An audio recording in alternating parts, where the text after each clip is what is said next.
o de kɛra anw ka jamana kɔnɔ. O siratigɛ fɛ sini n'o ye mercredi ye le 23 mars ani Tesalitikaw ka ɲi ka ɲɔgɔn ye u ka député min bɛ yen n'o ye Aïcha Belko ye. O n'a ka jɛkulu an'u bɛ ɲɔgɔn ye k'u bɛ don Yɛrɛwolo debout sur les remparts kɔnɔ pour que Yɛrɛwolo ka sigili Kidali kɔnɔ olu ka se k'o baara kɛ sini Yɛrɛwolo n'olu bɛ ɲɔgɔn ye sini programme ye. Yɔrɔ yɛrɛ f'i ka manipulation yɛrɛ b'i la ko malien du sud malien du nord wa que des blablabla. Nous sommes un peuple un but une foi, c'est ce qui est la vérité. Le 24 Buguni kɛra réseau ye an bɛ gouverneur fo n'o ye Keba Sangare an b'a fo kosɛbɛ a n'a jɛɲɔgɔn bɛɛ.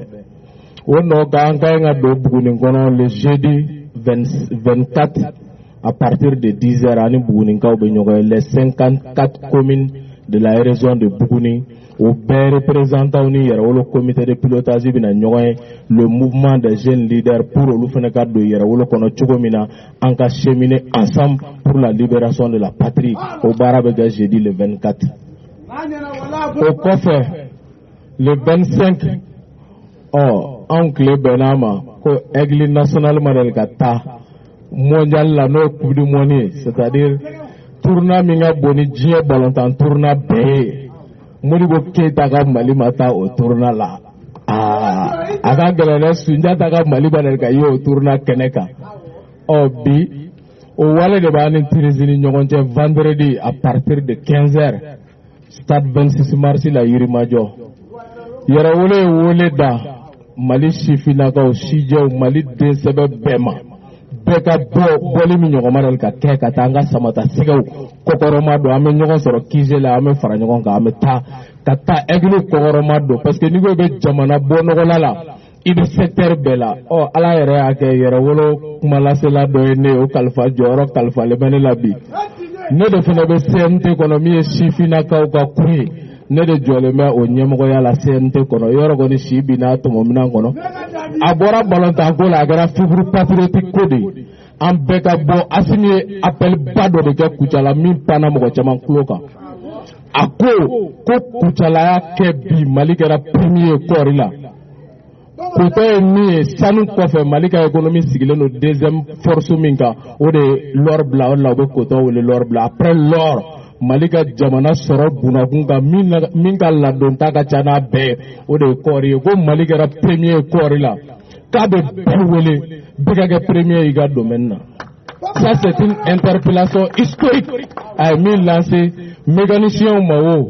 minnu bɛ safu da o minnu bɛ peinture de kɛ minnu bɛ ballon ta o minnu ye surasi ye minnu bɛ sɛnɛ domaine wɛrɛw la minnu bɛ diɲɛ baara o baara la minnu bɛ kunnafonidi la ko cɛ ko jamana bɛ guerre de kɔnɔ lui aussi Assimi a appelé sous le drapeau. C'est comme on a tout le temps dit, c'est le premier sympathisant du mouvement Yɛrɛwolo debout sur les remparts, c'est le président libérateur Assimi Goïta. Oui, vendredi an bɛɛ ka taa samata sɛgɛw jukɔrɔma don pour que an taa mondial la ɲina c'est le moment et ni Ala sɔnna ma an bɛ qualifier fɛnɛ an ka taa yira ko 12e heure ko ye malidenw ne pour que a bɛ se ka ɲɛnabɔ cogo min o kɔ le samedi 26 an y'a kanu ka taga Kela kilomètre 6 ani Kangaba ni ɲɔgɔn cɛ Manden kɔnɔ comme démocratie berceau l'une des plus vieilles textes de la démocratie a été rédigée à Kurukanfuga, précisément dans le mandat profond, dans la charte de Kurukanfuga. Une démocratie ko kuma be an y'a kanu ka taa monument de martyr la ka taa carré de martyr la mais a fɔyɔrɔ ye yen de ye quoi a fɔyɔrɔ yɛrɛ de o ye Manden kɔnɔna de ye an bɛ taa yen laadatigiw an ka danbetigiw an ka ɲamakalaw ani an ka diinɛtigiw bɛɛ faralen bɛ ɲɔgɔn kan u ye wele da k'u bɛ fɛ tɔn min ka y'a kɛnɛ kan kɛrɛnkɛrɛnya ma invitation spéciale au mouvement panafricaniste souverainiste Yɛrɛwolo debout sur les remparts. An bɛ ye le 26 mars on est à Kela ka taa jamana bɛ lajaba min kɔnɔ an bɛ bɔ a kɔnɔ cogo di k'an fɛlaw fɔ bɛɛ y'a yɛrɛ kan hali n'o y'a sɔrɔ démocratie kɛra jagokun ye dɔw da hali n'o y'a sɔrɔ san 31 anw bɛ fɛn dɔ kɔnɔ fɛn min si dɔnnen tɛ quoi k'a dan kɛ dɔrɔn ko an bɛ taa kalata la k'a dan kɛ ko kuma labilala mais kuma jumɛn labilala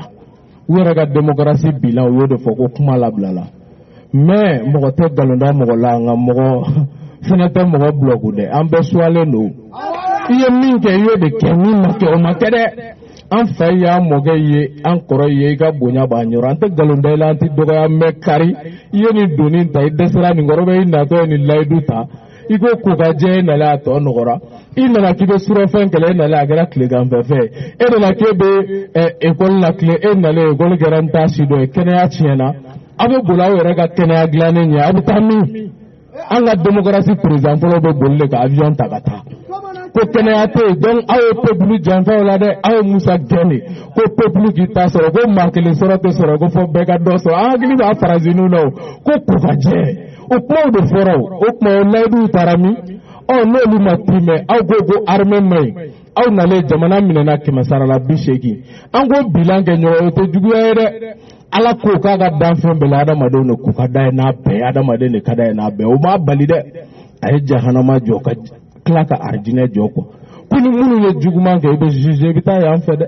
n'i ye ɲuman kɛ i bɛ juger i bɛ taa yan fɛ donc jugement adamadenya la c'est naturel c'est tout à fait normal qu'on accepte hali olu y'an don école min na n ko école la fana moyenne bɛ yen n'i ye dɔ sɔrɔ i bɛ passer n'i ye dɔ sɔrɔ i bɛ redoubler n'i yɛrɛ ye dɔ sɔrɔ i bɛ gɛn n'aw ye moyenne de renvoi sɔrɔ reposez-vous vos enfants vos jeunes frères vous ont renvoyé dans la poubelle de l'histoire parce que vous avez trahi le peuple o de ye tiɲɛ ye. O démocratie ko kuma bɔlen kɔ le 27 mars an bɛ ɲɔgɔn sɔrɔ Masina kɔnɔ Yɛrɛwolo Masina olu ye meeting bala bɛɛ u ka tribune na ko an ka taa ko ka message patriotique véhiculer pour que cogo min na appel sur le drapeau bɛ véhiculer o kɔ le 28 an balima minnu bɛ taama la ka bɔ Sénégal kɔnɔ ka na u ka kan ka don Bamako kɔnɔ donc le 29 Yɛrɛwolo bɛ wele da an bɛ M5RFP fɔ a ye tigɛrɛba fɔ M5RFP kun minnu ye nin wulikajɔ kɛ fɛnɛ u ye jɔyɔrɔba de kɛ ni mɔgɔ ninnu kunbɛli la marcheurs yɛrɛ fɛnɛ bɛ ka a réclamer ko fɔ Yɛrɛwolo ka na nous avons dit que Yɛrɛwolo c'est le peuple malien an bɛ bɛɛ ye Yɛrɛwolo kɔnɔ an bɛ bɛɛ ni Yɛrɛwolo ye comme an ye kulu kelen fɔ dɛ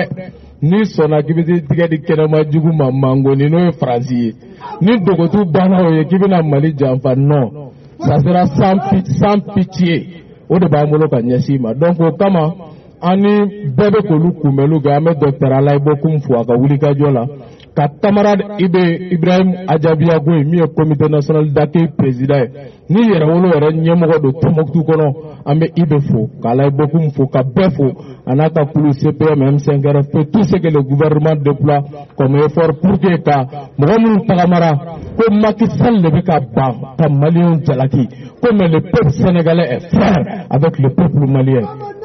D'ailleurs, plus loin, le seul pays avec lequel le Mali partage la même devise, un peuple, un but, une fois, c'est le Sénégal.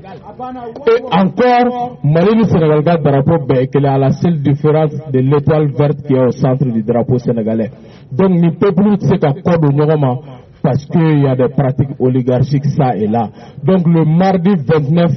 an bɛɛ ka bɔ an ka ɲɔgɔn sɔrɔ place de l'indépendance la 14h pour que k'an balima ninnu kunbɛn o Yɛrɛwolo ka wele o tɛmɛnen kɔ ka bɔ kuma la comme fitiri sera an bɛna Ala ta di a ma o kama le 31 an bɛɛ ka bɔ